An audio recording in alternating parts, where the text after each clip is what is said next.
Welcome back into Live Now from Fox as we continue to cover New York City's mayoral race. It's heating up. Candidates now throwing jabs at each other. We're going to be joined now by Fox 5's Lisa Evers, who has all the latest. Lisa, these candidates, they're going at it. Yes, they are. In fact, we almost need a scorecard to keep track of who's accusing who of what names they're calling each other, where they're coming from, what direction. I mean, last week we saw President Trump weigh in saying he wanted the two candidates, Sliwa and Adams, who are the lowest out of the big four, to drop out so that he could Cuomo. There'd be a one-on-one race with Cuomo against Mamdani, and both Sliwa and Adams are saying no way, that's not going to happen. This weekend, Eric Adams, who's usually very measured in his words, said that he called Governor Cuomo, or former Governor Cuomo, a liar and a snake and a liar. And then today, yesterday, Cuomo calling Mamdani a socialist and a terrorist sympathizer. So it's very, very clear this war of words is heating up as, every day is drawing closer to that November date when everybody's going to have to go into the polling place and figure out what they're going to do. But will it be 2 names on the ballot? Will it be 3 names on the ballot? Will it be 4 names on the ballot? And Carel, I think it's really significant too. You just look at all of the ways that this race is unprecedented. Mamdani hit the $8 million ceiling on campaign donations and said, hey, don't give me money. I need people on the ground going door to door to make sure that these voters show up. You have an incumbent Democratic mayor running last out of the top 4 candidates, Eric Adams running last, behind a Republican nominee, Republican Party nominee who won the Republican primary, Curtis Sliwa. I don't know when that has ever happened, or if ever. And so there's just a lot of unprecedented things going on here. And then the national scope of this and the national attention is unprecedented, I think, for a New York City mayoral race, at least that I've covered in my career. And that is, you had yesterday, Mamdani was campaigning with Bernie Sanders and AOC, and who is not, honestly, whether they're Democrat or Republican, not too popular in New York because she's really senior and can't really point to too many accomplishments of her term in Congress. So it's a very bizarre scenario.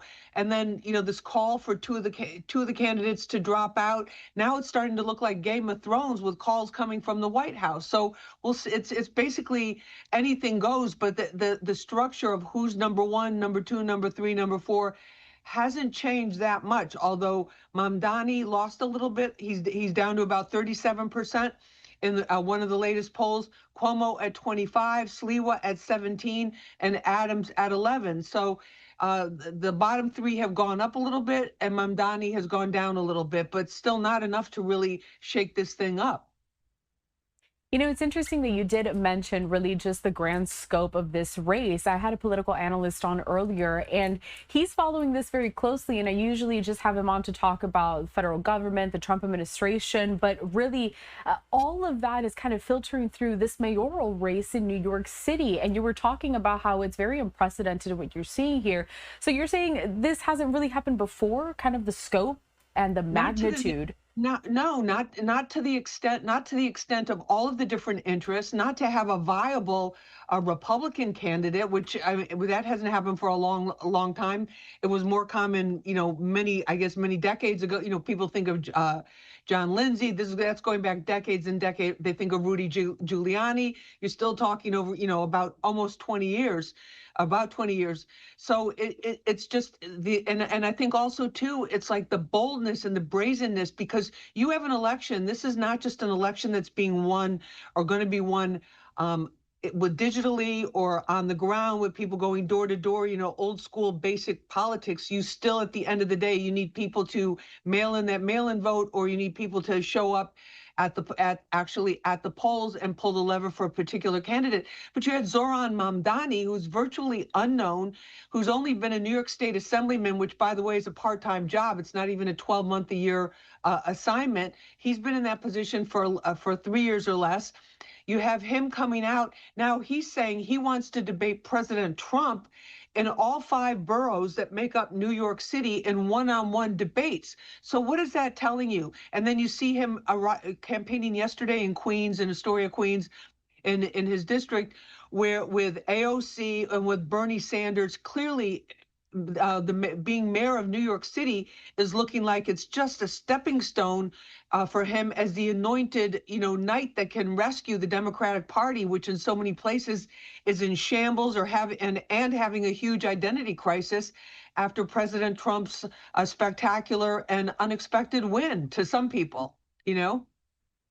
Lisa, we've been talking so much about what these candidates have been saying, specifically what they're saying to each other, all of these accusations. But what are the residents saying? What are their major concerns heading into this election? I think the major concern is the economy. People are, and also too, you have to look at the big picture here too. I'm glad you asked that because you look at New York City since 2021, and these are super conservative estimates from City College. There's not even been enough time for the studies to go on. They're saying over 300,000 people.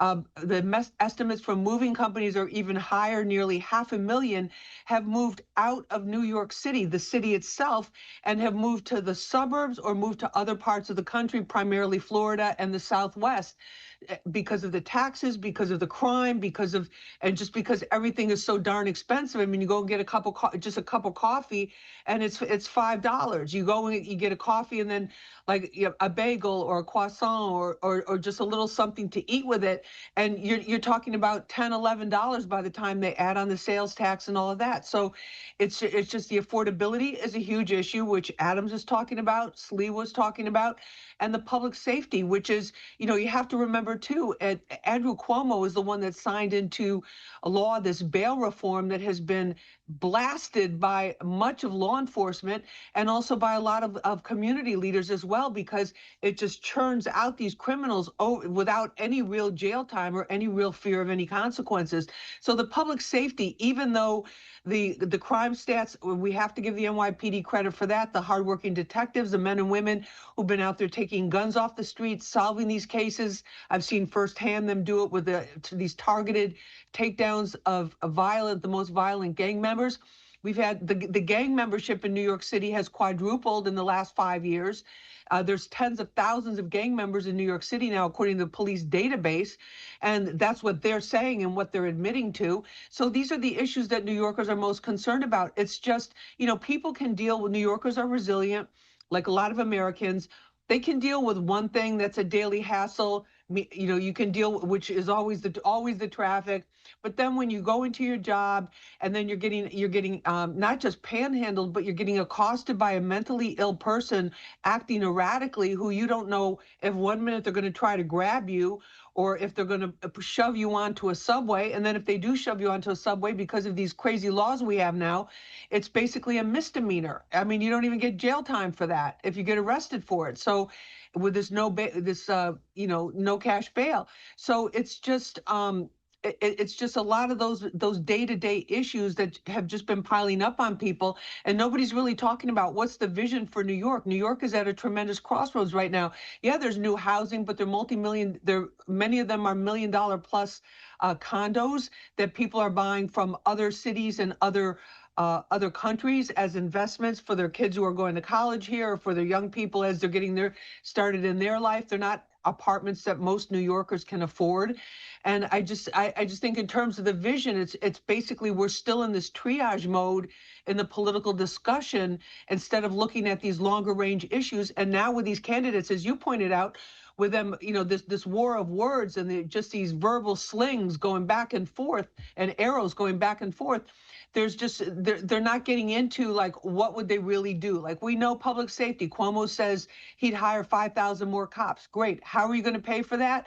Can you afford to raise taxes? New York City has an income tax that's almost equivalent to another New York State income tax, which is about half of a typical federal income tax bill. So it's basically like doubling your federal income tax when you live within the city limits. So a lot of people, once they start to make money, they look for other ways to live outside of the city, outside of the city, which is what's happening.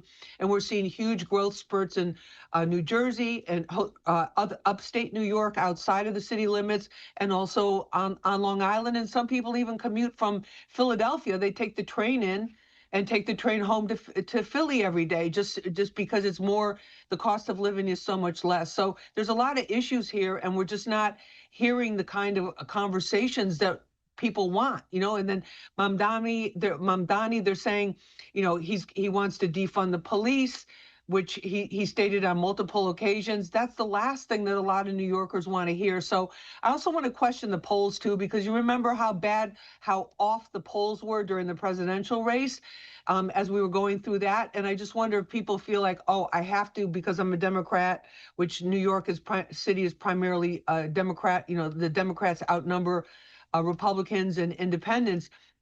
Are they just saying that because they feel that that's the right thing to do publicly when they're getting asked on these polls, or do they really feel strongly about him? I mean, if people want to turn things back to the bad old days times 10, that's what Mamdani's opponents are saying will happen if he's elected. And other people are saying here in New York, they're like, if you want to give New York City over to the feds, have Mamdani at City Hall, because there's already federal monitors on the largest New York City agencies: the NYPD, the Department of Correction, the Department of Education, and one other. And it's like, what else? How, a lot of things are not going the way they need to be going, is what I'm saying, Carel.